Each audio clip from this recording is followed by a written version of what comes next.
Assalamualaikum, sahabat Putri, ibu-ibu. Ini ada di taman bapak saya. Ada mangga, ada pepaya, jeruk purut, pepaya, dan banyak lagi. Hari ini saya akan memberikan menu. Mungkin menu ini sudah sering ibu-ibu sudah sering membuat. Tetapi menurut saya spesial karena sebenarnya bahannya dari tumbuhan yang tidak ditanam khusus tapi liar sebenarnya.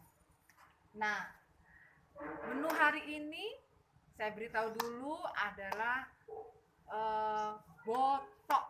Nah, macam-macam kan botok, ada botok tahu, ada botok rempelo. Tapi hari ini saya akan membuat botok simbuan. Entah bahasa Indonesianya apa, kalau bahasa Jawanya simbuan, kalau bahasa Maduranya kasembugen. Nah, ibu-ibu ini bisa dilihat. Tuh, remaja Putri pernah melihat tanaman ini tanaman liar. Biasa ada tidak ditanam. Jadi ada di sungai, ada di pinggir jalan. Nah, kebetulan saya dan keluarga karena senang pada masakan botok, akhirnya ditanamlah di kebun. Nah, ini biar jelas, ini bentuknya. Nah, ini adalah daunnya. Begini. Nah, seperti ini. Nanti ini menjadi bahan pokoknya. Selain ditambah-tambah bahan yang lainnya. Baiklah, kita lihat cara membuatnya setelah ini. A few moments later. Hai, kembali ke dapur. Tadi kita ada di kebun, sekarang kita ke dapur untuk mempersiapkan alat dan bahan pembuatan botok simbuan.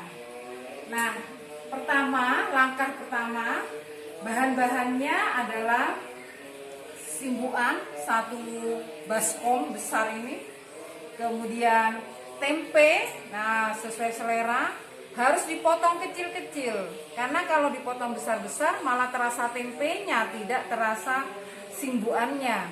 Kemudian cabai, jangan dibuang tangkainya, memang sengaja tidak dibuang, memang begini. Kemudian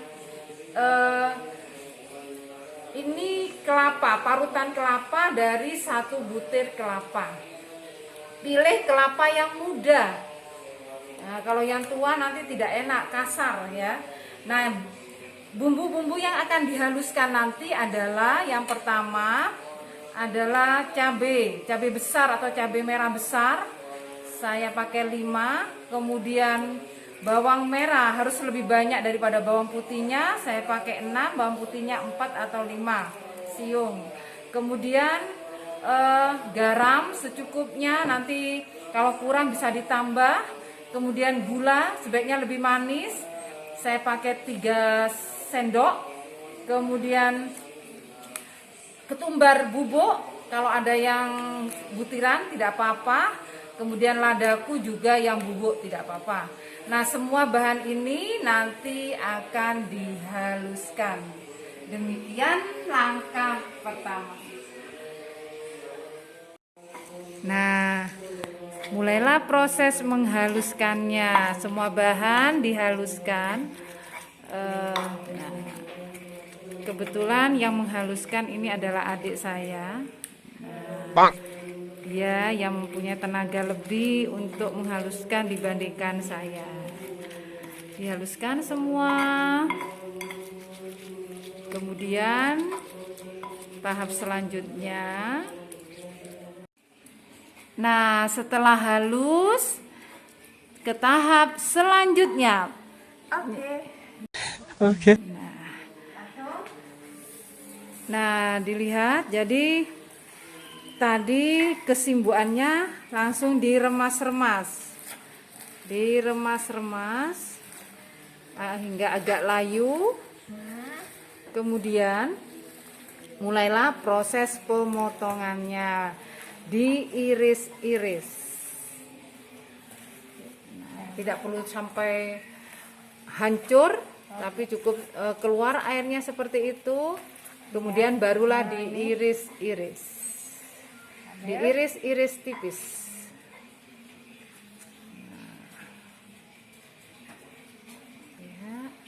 Nah, kita iris.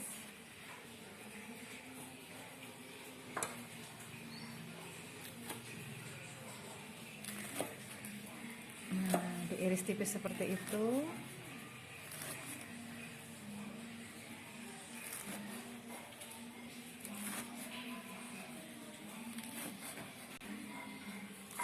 Nah, diiris betul-betul tipis ya ibu-ibu. Nah, inilah dapur saya. Nah, mulailah menumis. Tumis bumbunya.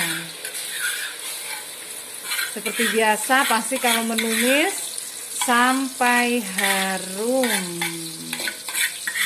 Semua bumbu masuk.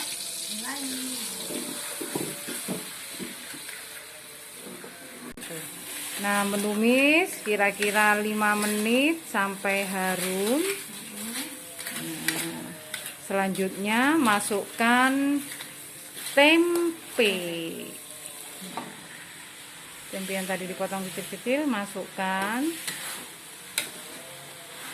Diaduk-aduk sampai merata. Ini jangan lupa tadi dicicipi ya ibu-ibu, tapi karena saya sudah terbiasa dengan resep itu, jadi sudah yakin rasanya pasti sudah sedap.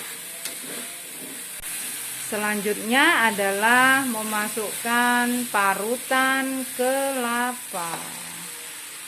Dimasukkan juga.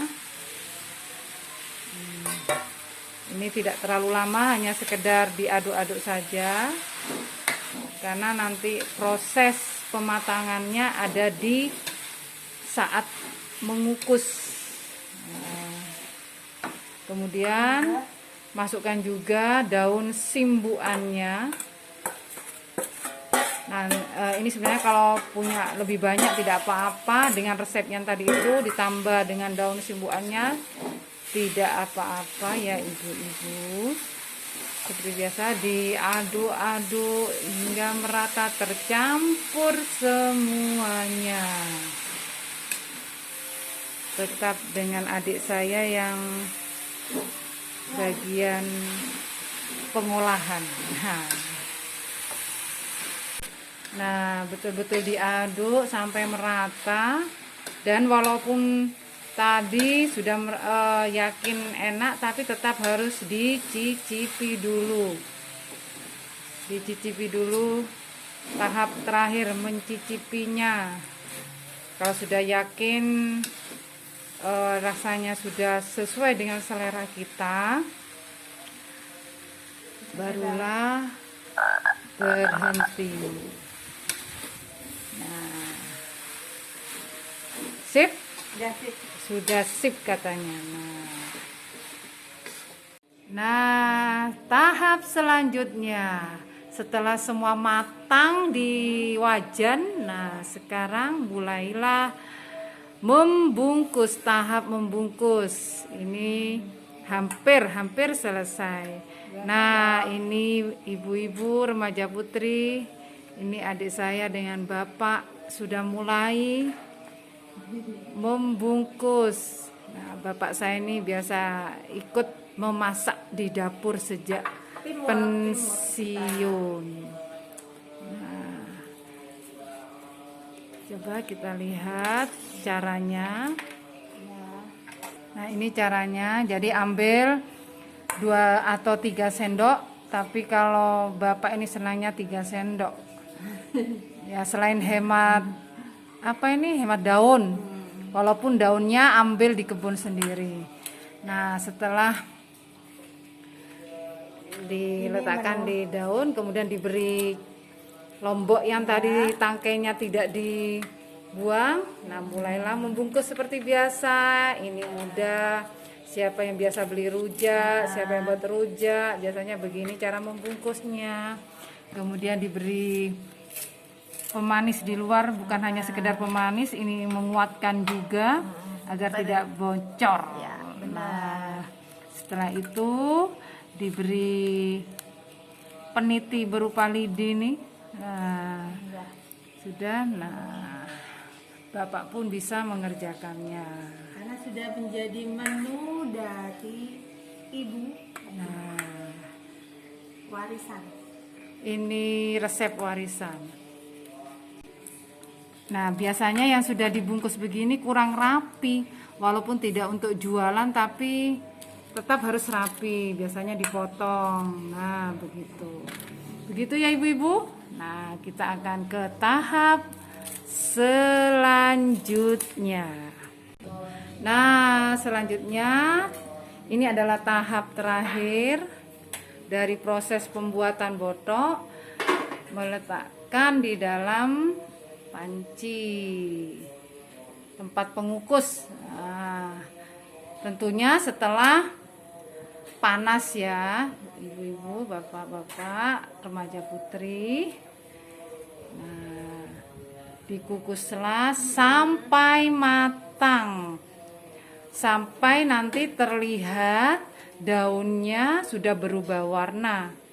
Nah, ya, nah begitu. Hai, akhirnya tibalah pada babak terakhir. Nah, jadilah. Nah, ini ciri-cirinya, daunnya sudah berubah warna. Dari daun yang seperti ini akhirnya berubah warnalah seperti ini. Ini sudah menandakan sudah masak. Nah, kita lihat seperti apa masaknya. Nah, wow, ini dia. Si tangkai ada di atas. Inilah gunanya kenapa tidak dicabut atau tidak diambil tangkainya. Demikian remaja putri, ibu-ibu, inilah tips atau resep cara membuat botok simbuan. Bertemu lagi dengan cerita Ita selanjutnya. Wassalamualaikum warahmatullahi wabarakatuh.